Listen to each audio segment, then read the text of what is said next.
对于视频创作者来说，日常用的比较多的麦克风其实就两种，一种是领夹麦克风，细分的话分有线版、无线版；一种是腔式麦克风，简称腔麦。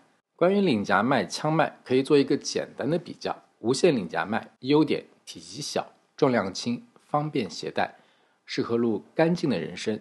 缺点：收音距离比较近，稍微远点可能就录不清楚了。不适合录同期声或者说环境音。下面重点要说的是腔式麦克风。优点一：拾音能力强。那即使这个麦克风距我有一段距离，我相信声音还是很清楚的。优点二：声音的视觉上有明确的指向性，就像相机的镜头一样，指哪打哪。那我现在转动这个麦克风的方向，那应该能很明显的感觉到声音的方向有明显的变化。那优点三，也是我个人认为最重要的一点，非常适合录同期声，或者说环境音，例如我敲击键盘的声音，打开易拉罐的声音，倒水的声音。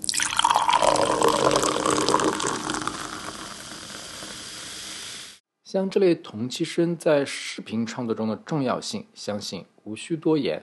那对于视频创作者来说，腔麦是必须要有的。接下来说说腔麦的缺点。缺点一：不够方便。相比无线领夹麦，便携性上确实差一些，而且传统的腔麦都是通过有线方式连接的，很多场景你还得去配延长线。但是我今天要说的这款腔麦，也是我正在使用的科麦 VM30 就非常厉害了。它支持有线、无线双模式，超新型指向、广播级音质、无级增益调节、安全音轨、75、150赫兹两档低切，一档高频提升，100米无线传输距离。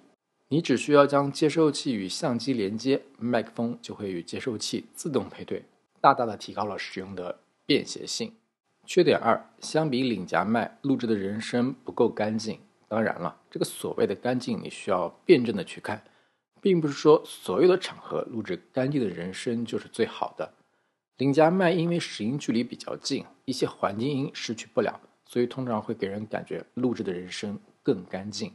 腔麦因为拾音能力更强，通常会混入一些录音对象周围的环境音。再说的具体点，如果你是单纯的口播类主播，你只想要干净的人声，领夹麦是更好的选择。